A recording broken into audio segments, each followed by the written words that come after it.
Salut și bine ai venit! Numele meu este Alex Bocur în cazul în care nu ne cunoaștem deja și astăzi, după cum ți-am promis, o să-ți arăt cum să faci un intro animat în Adobe After Effects. Nu știu câți dintre voi știți, dar am avut mai de mult un canal pe nume Comics. Acesta avea tot felul de intro-uri animate. Mă întreba de pe atunci lumea, băi, cum le faci? Și cred că a venit momentul să aflați cu toții ce făceam acolo. Nu e mare șmecherie, stați liniștiți. Am mai făcut un tutorial despre cum să-ți faci grafica din acest videoclip. S-ar putea să te intereseze, verifică-l și pe ăla. Hai să nu mai stăm la discuții și să-i dăm drumul. Primul lucru pe care trebuie să-l faci în Adobe After Effects este să creezi o nouă compoziție. O poți crea de aici, New Composition. Eu am nevoie de o rezoluție 4K cu 30 de frame-uri pe secundă. De aici, de la preset, ok, vă puteți selecta un anume preset de care aveți voi nevoie. Eu am nevoie de UHD 4K 30 de frame-uri, cum am spus. La durată o să schimbați în ce durată aveți voi nevoie, o să las 6 secunde, depinde foarte mult de proiectul vostru, o să dau OK. Acum că avem compoziția creată, vreau să import fișierul pe care l-am creat în tutorialul cum să-ți faci grafica pentru intro. În căsuța asta dau click dreapta, import file, OK. V-am zis în tutorial că trebuie să salvați fișierul ca PSD, pentru că astfel o să ai control asupra fiecărui layer din fișier și asta e foarte important pentru că noi vrem să controlăm layerele de acolo, ok, vrem să le animăm în parte pe fiecare. Dau click pe el, ok, nu dau dublu click că mi-l importă direct și aici la import S în loc de footage o să dau composition, retain layer sizes și acum dau import. Aici o să las prima opțiune, ok. Și acum am o compoziție creată nouă cu intro-ul sau mă rog cu toate fișierele din proiect. Dacă dau dublu click îmi deschide o compoziție nouă unde avem toate layerele.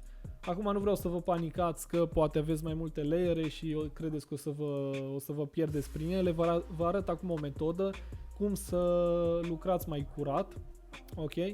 Și cu Shift-ul selectat sau cu Control putem selecta, de exemplu acum selectez cu Control 1 câte unul sau cu Shift dau click pe 1, să zicem pe primul și după aia pe ultimul fișier pe care vreau să-l selectez, apăs Shift și mi le selectează. Le selectez, vin aici pe butonul ăsta, Hides All Layer, ok, dau pe el și dau și aici e același omuleț, nu știu dacă vă dați voi seama, ok, dacă nu vă apare omulețul, ar trebui să aveți aici un buton care zice Toggle, Switch sau ceva, nu știu, oricum, ar trebui să aveți aici un buton, mă rog, la mine nu apare pentru că am ce era în ambele opțiuni, eu le am aici, nu știu cum să vă explic, înțelegeți voi. Eu le am deja aici, nu știu de ce le am deja aici, dar voi s-ar putea să nu le aveți. Și atunci, le ascunde doar, ok? Astfel vă ascundeți unele layere de care voi nu aveți nevoie și în cazul în care aveți ceva de care nu aveți nevoie, cum e la mine acest fișier care practic e logo încă o dată, nu am nevoie de el, îl șterg, ok? Și o să opresc și ochiul la mai multe fișiere, dacă țin click-ul apăsat, vedeți? Îmi scoate ochiul. Mă rog, practic view, nu le mai văd, sună urât, îmi scoate ochiul. Deja v-ați imaginat cum vine unul și îmi scoate ochiul, ok? Urât. Bun, o să scot view de pe acele layere de care eu momentan nu am nevoie și practic ce trebuie să fac este să animez sau să anim și fiecare literă în parte și să vină cumva de genul ăsta. Cum ați văzut probabil în intro de la începutul videoclipului. Practic o să vină așa, așa, așa, așa și vine fiecare pe rând. Ok, și vă arăt acum cum animăm aceste litere. Hai să vedem. Practic, cu layerul selectat, layerul pe care vreți să-l animați, mergeți, luați pentul. Eu am dat zoom de pe rotiță, în cazul în care nu știați, de pe rotiță dai zoom, mă duc eu pentul și cu layerul selectat vin și fac câteva puncte care ar trebui să mă ajute să pot să anim această literă, sau mă rog, această parte, bucată, cum vreți voi să-i ziceți. Bun, acum apăs pe M de la Mask și practic dacă aveți selectat așa Mask Path-ul, voi nu o să puteți controla doar punctele. Ok? E foarte nasol. Și atunci, ce vreți voi să faceți este să deschideți aici de pe săgetuță toate proprietățile măștii și să zicem selectați pe Mask Opacity. Bă, nu știu de ce, dar acum ne lasă să modificăm punctele. Habar n-am de ce face asta, este foarte interesant. Și acum mă duc cu linia asta care e preview-ul, practic. Mă duc un pic mai în spate, pun un keyframe aici sau un stopwatch pe mask path și practic așa o să arate finalul. Și acum mă duc back forward, practic mă duc câteva frame-uri înapoi și o să încep să anim aceste puncte astfel încât să fie o animație gen că vine, că începe acest C întors de jos în sus, ca și când l-ai desenat tu, știi? Și atunci, opa, din nou, selectez Mask Opacity, nu știu de ce face asta, doar îl selectez, nu pune stopwatch sau ceva, doar selectează-l.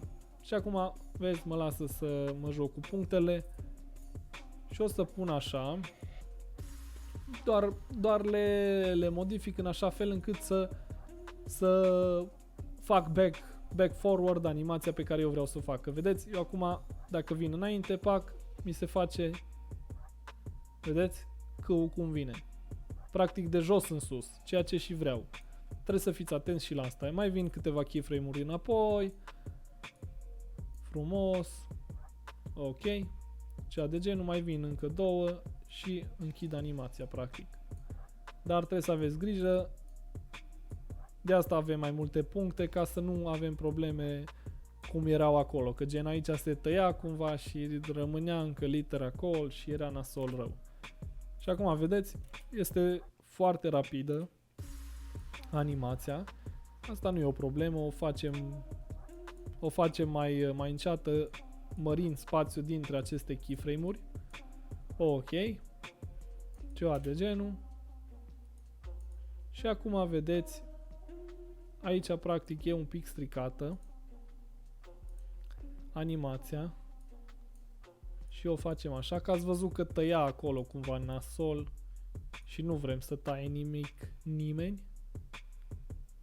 Din nou, aici s-ar putea să vreau ceva de genul. Bun. Foarte simplu. Ăsta e principiul și așa o să mergem pe fiecare literă. O să vă arăt în continuare cum facem și la G2. Hai să facem repede și la G2. Ok. Aprindem ochiul, mă rog, hai să rămână masca, așa, am apăsat din nou pe layerul G1 pentru că vreau să văd keyframe-urile, să știu unde începe animația de la G2 și practic animația la G2 aș vrea undeva pe aici să înceapă. Ok, apăs, de fapt nu, acum mă duc cu G2-ul selectat, mă duc iau pentul și vin și fac și aici niște forme, practic. Așa, în mare. Nu trebuie să faceți ceva mare șmecherie, e destul de simplu. Apăs M cu G2 selectat. Ok, mi-au apărut proprietățile măștii. Apăs din nou aici pe Mask Path să-mi pun un keyframe. Îl dau mai în spate pentru că ăsta e keyframe-ul final. Deci noi așa lucrăm. Sau cel puțin eu așa lucrez în proiectul ăsta. Pentru că vreau să fie asta animația finală, practic să se vadă J-ul ăsta complet. Păstrez keyframe-ul ăla așa cum este și o să vin back forward și o să-l modific. Deci, eu cum vreau acum să vină G-ul, practic să vină de sus în jos. Așa îl vreau, cum am făcut acum cu mouse-ul. Ei, păi dacă vreau așa, va trebui să modific aceste keyframe-uri gen invers. Să încep de aici, de jos. Ok, iau selection tool-ul ăsta, deschid proprietățile măștii ca să pot să selectez opacity, să mă lase să manipulez fiecare punct și încep să manipulez punctele foarte ușor. Este foarte ușor, deci nu e nimic greu aici de înțeles, sper că înțelegeți fiecare, pentru că mai simplu de atât nu știu cum să vă explic și atunci eu aș vrea totul să înțelegeți câte ceva. Ok. Mergem așa și practic o să și închid aici animația cu totul. Este o animație foarte rapidă, nu vrem asta, mai facem un pic de spațiu între ele și îl dăm mai înapoi. Opa. Ceva de genul și hai să vedem.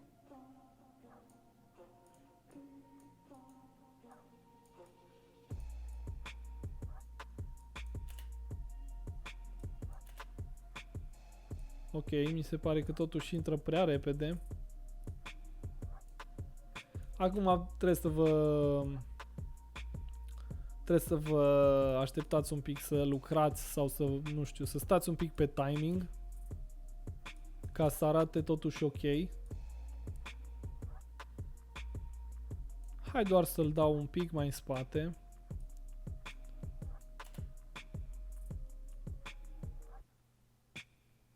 Ok, cred că ceva de genul e bine. Ce vreau să mai fac acum este să selectez, de exemplu, un keyframe, apăs F9 pentru Easy Ease. Practic ce face acest Easy Ease este să facă, vezi, gen asta e animația dintre keyframe-uri, este dreaptă, ok? Și Easy Ease-ul ăsta o face cumva mai smooth, ok? Vedeți? E mult mai smooth. Pe lângă cum e animația normală. Deci ăsta e graficul și voi trebuie să înțelegeți graficul. Deci în loc să ai linii drepte, de exemplu, keyframe-urile astea două, ăsta cu ăsta ar fi fost ca ăsta, gen colț. Și acum nouă ne-a făcut așa o curbă din asta drăguță și practic ne ajută animația să nu fie așa bruscă și liniară. Ok?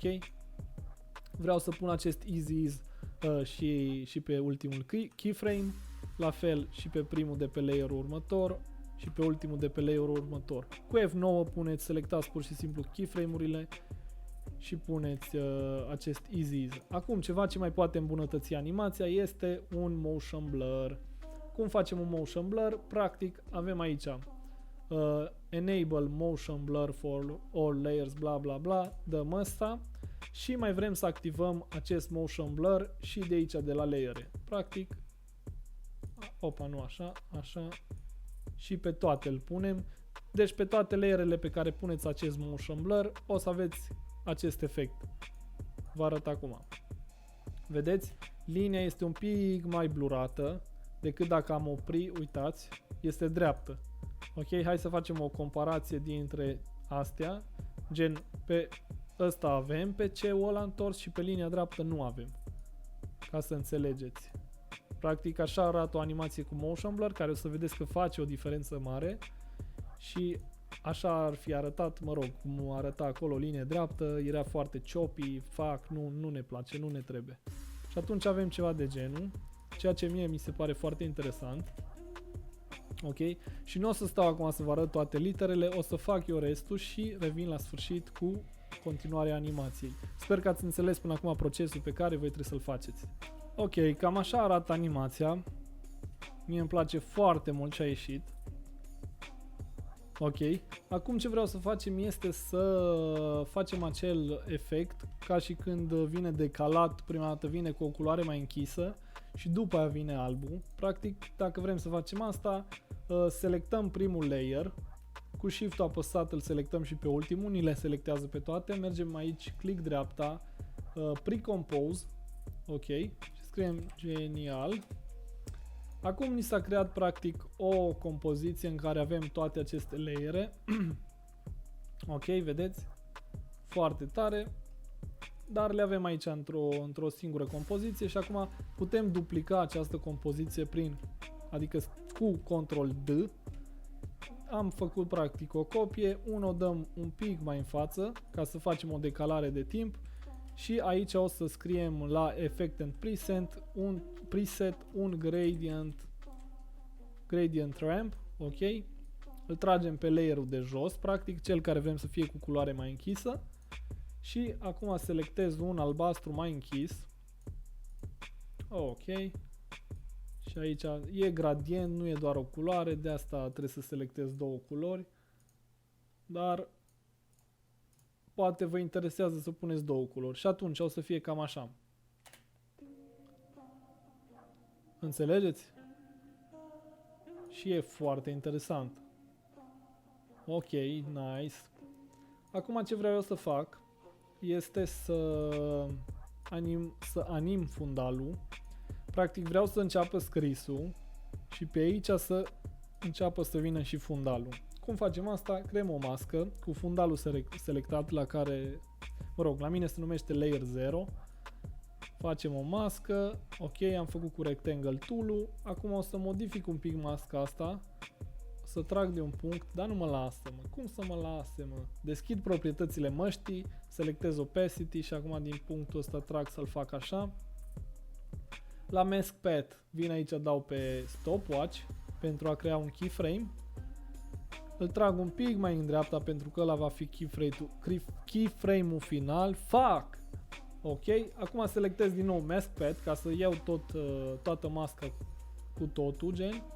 Vedeți? Cu shift-ul selectat ca să nu mă duc prea sus sau prea jos, sau mă rog, ca să mă ducă drept în stânga. M-am dus drept în stânga. Acum le pun amândurora un F9, practic un easy ease. Și vine ceva de genul. Mă rog, e prea rapid. Ok, hai să scoatem acest view pe aceste buline pentru că ele nu o să fie acolo. Și noi practic o să avem ceva de genul. Ok, hai să-l dăm poate un pic mai în spate.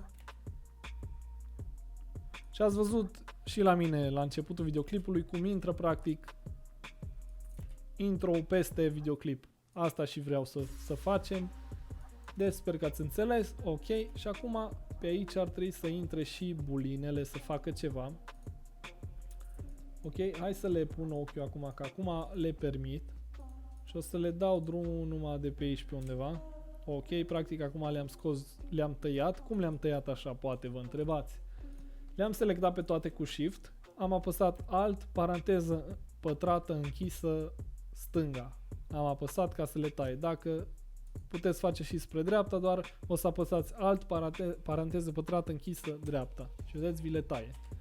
Nu știu dacă v-am mai explicat asta sau nu. Ok. Și pe aici o să înceapă să vină, de fapt hai totuși pe aici să înceapă să vină, pentru că am tot fundalul în capăt. Ok, și de aici o să facem o animație prima dată la această sferă. Apăs pe P de la Position, cu layer-ul cu această sferă selectat. Ok. Dau un stopwatch la Position, care o să fie keyframe-ul final. Și trag această sferă mai înapoi. Gen, ceva de genul. Și acum ea o să intre așa. Vreau să-i pun un easy ease pe ele, dar nu același easy ease pe care îl foloseam, gen ăla de pe F9, nu îl punem pe ăla. Și o să mă duc click dreapta pe keyframe-ul final, keyframe assistant și o să folosesc easy ease in. Și la ăsta de început o să folosesc keyframe assistant easy ease out. O să facă cumva, hai să vă arăt și ce animație face. Ok. Vedeți, el cumva pornește rapid. De fapt nu, pornește încet, merge repede și se oprește încet. E tot un easy ease, doar că e mai diferit un pic, mi se pare. Face mai lungă animația, pentru că mi se pare că intră prea deodată, mai prea înceată. Mă rog, hai să o facem de aici totuși. Hai să vedem în timp real. Da, eu mă uit doar la asta, nu mă interesează restul. Ok, s-ar putea să ne ajute mai mult easy ease-ul normal. Am pus pe ultimul keyframe easy ease normal cu F9. Și poate îl mai pun așa un pic. Ok. Asta e bine. Sfera asta e ok. Hai să o facem pe asta din dreapta jos. Acum dacă o găsesc. Ok. Apăs la fel Position. P de la Position. Am pus un keyframe pentru Position. Îl mut undeva mai în față. Ca asta o să vină mai repede. Că mă gândesc așa. Alea mai mari se mișcă mai greu. Astea mai mici mai repede. Habar n-am, zic și eu. Nu e neapărat că astea două să le mișc cam la fel. Bun. Am aici keyframe-ul pus, mă duc mai înapoi și trag sfera la fel în afara cadrului. Și practic o să vină și ea așa. Pun un easy ease pe ambele keyframe-uri. Ok, nu-mi place că vine cam grăbită, dar parcă totuși aș vrea să vină după. Ceva de genul. Nu o să stau acum să le fac perfect, vreau doar să înțelegeți ce vreau să fac aici cu animația asta. Practic le-am selectat pe amândouă cu Shift și le-am tras într-o parte. Ok, mai tare așa, mai încet. Și astea două vreau să fie cumva legate și atunci ca să le leg ce putem face este să selectăm layerul mic, ok, mă rog, nu layerul mic, sfera mică și să o legăm de cea mare cu acest parent pick wipe, ok? Țin click-ul apăsat și vedeți că mi se face o linie. Pur și simplu selectez cu linia asta layerul cu sfera mare, ok? Care nu e ăsta, deci am stricat totul. E ăsta. Ok. Și acum, dacă o să animăm sfera mare, o să se anime și cea mică automat. Hai să vă arăt. Selectez sfera mare, apăs P de la position, pun keyframe-ul, dau mai înapoi. Ăsta chiar vreau să vină greu, cred. Nu, la asta știu ce facem. Îl dau mai așa. Și acum hai să schimbăm animația aici, să-l tragem înapoi. Vedeți că se trag amândouă, deși eu am doar unul selectat. Punem aici. Ok. Punem un easy ease pe ele. Și hai să vedem așa cum arată odată, ca să nu mă chinui degeaba. Ok, o să încerc să dau totuși astea mai în spate, să vină mai încet. Ceva de genul. Totuși, hai să încercăm să vină mai repede, gen. Nu. Schimbăm easy ease-ul pe easy ease in. Ceva de genul, cred. Nu o să stau să mă chinui acum. Voi ați înțeles ce vreau să fac. Ceva de genul, cred că o să și rămână. Ok. Bun. Acum că avem animația noastră practic făcută, că e gata. Cam asta aș vrea de la intro-ul meu. Acum depinde fiecare, v-am zis. Dacă aveți mai multe elemente, poate aveți mai mult de animat aici și le faceți mai complicat, nu știu. Mie mi-ajunge. Și atunci vreau să facem și o ieșire la toată chestia asta. Și vreau să facem din compoziția asta. Vedeți că noi la început am mai făcut am creat compoziția aia și practic nu ne-am folosit de ea, care se numește comp 1. Ok? Și în comp 1 vreau să băgăm compoziția intro. Ok? Pur și simplu o tragem de aici, drag and drop și o avem aici. Ok, și acum vreau să facem o animație să și iasă, gen cum intră, așa cu transparență, vreau să și iasă. Ok, vin aici pe la secunda 5, o să creez o mască din nou cu Rectangle Tool, selectez layer-ul, selectez masca, fac pur și simplu masca. Acum că am masca, deschid toate proprietățile ei, apăs pe Opacity, mă duc pe Selection Tool, schimb un pic ăsta, pun aici pe Mask Path, așa, de fapt stați, cred că pe ăsta trebuie să-l modific, da, modific de fapt aici, așa, acum am un keyframe aici, mă duc înapoi, de fapt nu, mă duc înainte, pentru că aici va fi animația gen, asta va fi gen așa, trebuie să-mi rămână mie înainte ca animația să se întâmple și atunci mă duc înainte, m-am dus un pic înainte, selectez Mask Path ca să iau toată masca, cu Shift apăsat, mă duc înspre dreapta, ok? Se întâmplă ceva de genul ăsta.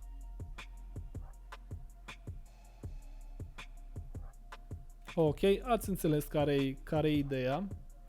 O să pun un easy ease și o să pun și acest motion blur de care v-am povestit la începutul videoclipului. Să vedem aici, are animația asta, de fapt asta are clar. Da. Bun. Atunci rezultatul va fi ceva de genul ăsta. Eu probabil o să mai stau să mai lucrez un pic animația, dar voi trebuie să înțelegeți principiul, pentru că nu trebuie să faceți exact ce fac eu. Probabil ați văzut că e puțin mai diferită. Deci nu trebuie să vă panicați. Mare lucru nu o să mai fac, principiul rămâne același și sper că ați reușit să înțelegeți și voi ceva de aici. Dacă îți place ce fac și vrei să mă susții, apasă pe acel buton de subscribe, dă-mi un like, dă-mi un comentariu, spune-mi, poate vrei să înveți ceva dintr-un anume program și aș putea să te ajut printr-un tutorial. Acestea fiind zise, sper că te-am ajutat și sper să ne vedem cu bine la un nou episod. Ai grijă de tine, salut!